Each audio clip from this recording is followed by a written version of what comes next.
السلام علیکم ورحمۃ اللہ وبرکاتہ۔ آپ دیکھ رہے ہیں ورلڈ ٹائم ٹی وی۔ روایت ہے کہ حضرت عیسیٰ علیہ السلام کے زمانے میں ایک واقعہ پیش آیا جب ایک شخص جو کہ کافر مرا تھا وہ ایمان والا ہو کر زندہ ہوا، جبکہ ایک عورت جو کہ ایمان والی تھی وہ کافر ہو کر مری۔ اس واقعے کی تفصیلات روایت کے مطابق کچھ اس طرح ہے کہ حضرت عیسیٰ ابن مریم علیہ السلام ایک بار چلتے ہوئے ایک علاقے کے قبرستان کے قریب سے گزرے۔ انہیں قبرستان کی طرف سے کسی شخص کے زار و قطار رونے کی آواز سنائی تھی۔ حضرت عیسیٰ علیہ السلام نے اپنا رخ قبرستان کے اندر کی طرف کر لیا۔ جب آپ علیہ السلام قبرستان کے اندر پہنچے تو دیکھا کہ ایک نوجوان ایک قبر کے پاس بیٹھا رو رہا ہے۔ اس نوجوان نے حضرت عیسیٰ علیہ السلام کو دیکھا تو رونا بند کر دیا اور کہا کہ اسلام یا عیسیٰ رو اللہ۔ حضرت عیسیٰ علیہ السلام نے اسے رونے کا سبب پوچھا تو اس نے کہا کہ سرکار، میں اس لیے رو رہا ہوں کہ یہ میری بیوی کی قبر ہے۔ میں اسے بے پناہ محبت کرتا تھا۔ میں تجارت کے لیے گیا ہوا تھا کہ پیچھے سے میری بیوی مر گئی۔ اب اس کو یاد کر کے اس کی جدائی میں رو رہا ہوں۔ آپ میری کچھ مدد کریں۔ حضرت عیسیٰ علیہ السلام نے اس نوجوان سے کہا کہ کیا میں اللہ تعالیٰ جل شانہ حق سبحانہ کے حکم سے تمہاری بیوی کو زندہ کر دوں؟ اس نوجوان نے فوری طور پر سر ہلاتے ہوئے کہا کہ ضرور اے اللہ کے نبی علیہ السلام۔ حضرت عیسیٰ علیہ السلام نے اپنا چہرہ مبارک اس قبر کی طرف کیا اور کہا کہ اللہ عز و جل کے حکم سے زندہ ہو جا۔ فوری قبر پھٹ گئی اور اس میں سے ایک حبشی غلام کھڑا ہو گیا جو کہ چیخو پکار کر رہا تھا۔ اس کی قبر سے آگ کے شعلے نکل رہے تھے۔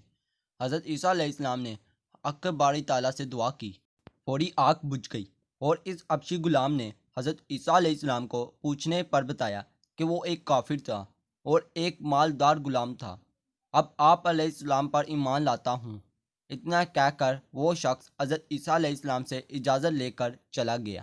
وہ نوجوان جو اپنی بیوی کے مرنے پر رو رہا تھا، اس نے حضرت عیسیٰ علیہ السلام کو کہا کہ اے روح اللہ، اے اللہ کے نبی علیہ السلام، مجھ سے بھول ہو گئی۔ میری بیوی کی قبر یہ ساتھ والی ہے۔ حضرت عیسیٰ علیہ السلام نے اس قبر کی طرف اپنی چہرہ انور کیا اور پھر کہا کہ اللہ تعالیٰ کے حکم سے زندہ ہو جا۔ قبر شق ہو گئی اور اس میں سے ایک نوجوان دو شیزہ اٹھ کر کھڑی ہو گئی اور حضرت عیسیٰ علیہ السلام کو سلام کیا اور تعظیم بجا لائی۔ وہ نوجوان بھی خوش ہو گیا۔ حضرت عیسیٰ علیہ السلام وہاں سے رخصت ہو گئے۔ کئی گھنٹوں سے قبر کے پاس بھوکا پیاسا بیٹھ کر رونے والا نوجوان بیوی کے پاس تکا ہارا سو گیا۔ کچھ ہی دیر گزری تھی کہ وہاں سے ایک بادشاہ زادے کا گزر ہوا۔ اس نے اتنی حسین و جمیل عورت دیکھی تو وہ اس پر فریفتہ ہو گیا، جبکہ وہ عورت بھی شہزادے کے مال دولت کی چکا چوند پر دل ہار بیٹھی۔ شہزادے نے اس عورت سے پسندیدگی کا اظہار کیا تو وہ عورت اپنے شوہر کو سوتا چھوڑ شہزادے کے ساتھ وہاں سے چلی گئی اور محل میں عیش و عشرت سے رہنے لگی۔ دوسری جانب جب قبرستان میں سویا ہوا نوجوان جب نیند سے بیدار ہوا تو اس نے بیوی کو غائب پایا۔ بہت پریشان ہوا، اسے ادھر ادھر ڈھونڈنے اور پھر قبرستان سے باہر نکل کر پوچھتا پوچھتا شہر میں بادشاہ زادے کے محل میں جا پہنچا۔ وہاں جا کر اس نے اپنی بیوی کو شہزادے کے قریب کھڑے پایا۔ اس نے شہزادے سے کہا کہ اے بادشاہ زادے، یہ میری بیوی ہے، مجھے واپس کر دو۔ شہزادے نے اس نوجوان سے کہا کہ یہ تمہاری بیوی نہیں، یہ تو میری بندی ہے، چاہے تو اس سے تصدیق کر لے۔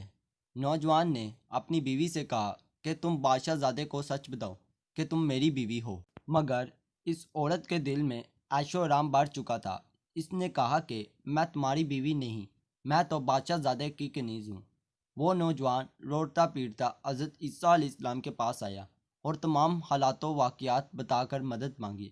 حضرت عیسیٰ علیہ السلام نے اس عورت کو بلوایا اور کہا کہ بتا تم کون ہو، کیا اس کی بیوی نہیں؟ تو اس عورت نے پھر جھوٹ بولا اور کہا کہ میں بادشاہ زادے کی بندی ہوں۔ یہ نوجوان جھوٹ بولتا ہے، جس پر حضرت عیسیٰ علیہ السلام نے اس عورت سے کہا کہ تمہیں میں نے اللہ تعالیٰ کے حکم سے جو زندگی دی ہے اسے واپس کر دو۔ حضرت عیسیٰ علیہ السلام کا یہ کہنا ہی تھا کہ وہ عورت اسی وقت بے جان ہو کر گر گئی۔ مزید ویڈیو دیکھنے کے لیے چینل کو سبسکرائب کر دیں اور بیل آئیکن بٹن دبانا مت بھولیں تاکہ اگلی آنے والی ویڈیو کا نوٹیفیکیشن آپ تک پہنچ جائے۔ شکریہ۔